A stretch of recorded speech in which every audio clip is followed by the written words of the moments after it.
கரூர் சம்பவத்திற்கு பிறகு திறந்த வெளியில் விஜய் இன்று மக்களை சந்தித்திருக்கிறார். இது குறித்து நம்முடன் பேசுவதற்காக பாஜக மூத்த தலைவர் தமிழிசை சவுந்தரராஜன் அவர்கள் நம்மோடு இணைப்பில் இருக்கிறார். மேம் வணக்கம். விஜய் எடுத்தவுடனே மத்திய அரசுக்கு அடுக்கடுக்கான கேள்விகளை முன் வச்சிருக்கிறாரு. அதாவது தமிழ்நாட்டை போல புதுச்சேரியை ஒதுக்காதீர் அப்படின்னும், புதுச்சேரி பிரச்சனைகளுக்கான ஒரே தீர்வு மாநில அந்தஸ்து வழங்கப்படுவதுன்னு சொல்லியிருக்கிறாரு. இதை பற்றி உங்களது கருத்துக்கள் மேம்? இல்ல, முதல்ல தம்பி விஜய் புதுச்சேரிக்கு அது அவர் அவங்க பெரிய பாதுகாப்பு கொடுத்திருக்காங்க. அங்கே தேசிய ஜனநாயக கூட்டணி அரசு தான் நடந்து கொண்டு இருக்கிறது ஒன்று. இன்னொன்று, புதுச்சேரி இப்ப அபரிதமான வளர்ச்சியை நோக்கி சென்று கொண்டு இருக்கிறது. அவர் ஒரு நாள் புதுச்சேரிக்கு அதை பற்றி சொல்வது சரியில்லைன்றது எனது கருத்து. மத்திய அரசு, மரியாதைக்குரிய பாரத பிரதமர் ஃபர்ஸ்ட் புதுச்சேரிக்கு வரும்போதே அது பெஸ்ட் புதுச்சேரியா மாத்தணும் அப்படின்னு அவர் சொன்னார். பெஸ்ட்ன்னு சொல்றதோட விரிவாக்கம் business, education, service and tourism. அதான் அவர் அப்படி சொன்னார், பெஸ்ட் புதுச்சேரியா மாத்தணும்னு. அதுல 12 ஆண்டுகளுக்கு வரைக்கும் இடைநிலை பட்ஜெட் தான் தாக்கல் செய்யப்பட்டு கொண்டிருந்தது.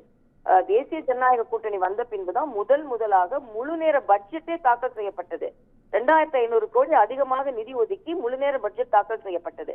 அதே மாதிரி இங்க தமிழ்நாட்டில் 7.5% இடஒதுக்கீடு நீட்டுக்கு இருக்க மாதிரி 10% இடஒதுக்கீடு அங்குள்ள ஏழை மாணவர்களுக்கு கொடுத்து அவர்கள் அபரிதமாக பலன் பெற்று வருகிறார்கள். எல்லாவற்றிற்கும் மேலாக எனக்கு மிகுந்த மனநிறைவை தருவது, எல்லா அரசாங்க பள்ளிகளையும் சிபிஎஸ்இ பள்ளிகளாக மாத்தி இருக்கிறோம்.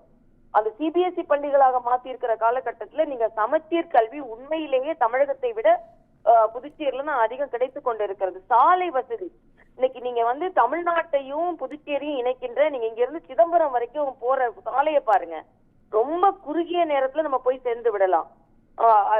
அதே மாதிரி எல்லா ஸ்மார்ட் கிளாஸஸ் அங்க அதிகரிக்கப்பட்டு இருக்கிறது.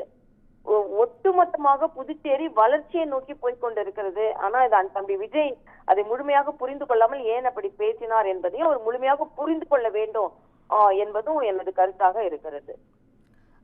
அதே போல மக்களை நம்ப வைத்து ஏமாற்றுவதுதான் திமுக அரசின் வேலைன்னு சொல்லியும் திமுக அரசு கடுமையா சாடி இருக்கிறாரு.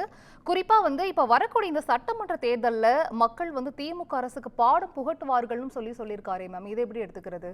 இல்ல, திமுக அரசுக்கு பாடம் புகட்டுன்றதை நான் வரவேற்கிறேன். ஏன்னா திமுக அரசுக்கு பாடம் புகட்டியே ஆக வேணும். ஆனா தம்பி விஜய் நான் அவற்றை வைக்கிற ஒரு வேண்டுகோள், நீங்க திமுக எதிர்ப்பை தீவிரப்படுத்துங்க. அதுல எந்த மாற்று கருத்தும் இல்ல. ஏன்னா புதுச்சேரியிலையுமே திமுக எதிர்க்கப்பட வேண்டியதுதான். ஏன்னா திமுக காங்கிரஸ் இணையாக ஆட்சி இருந்த காலத்துலதான் மிக மிக மோசமான ஒரு சூழ்நிலை அங்க இருந்தது. அதற்கப்புறம் அண்ணன் ரங்கசாமி தலைமையில தேசிய ஜனநாயக கூட்டணி வந்த பிறகுதான் இன்னைக்கு வளர்ச்சியை நோக்கி போய்கொண்டிருக்கிறது. ஒரு ஸ்திரமான ஆட்சியை இப்பதான் புதுச்சேரி பார்க்க ஆரம்பித்திருக்கிறது. அதனால நீங்க திமுக எதிர்ப்பை நீங்க தீவிரப்படுத்துங்க. அதே நேரத்துல மத்திய அரசு செய்கின்ற நல்லதையும் நீங்க கொஞ்சம் புரிந்து கொண்டால் நல்லது என்பது எனது கருத்தாக இருக்கிறது. நன்றி மேம். இணைப்பில் உங்களது கருத்துக்களை பதிவு செய்தமைக்கு நன்றி.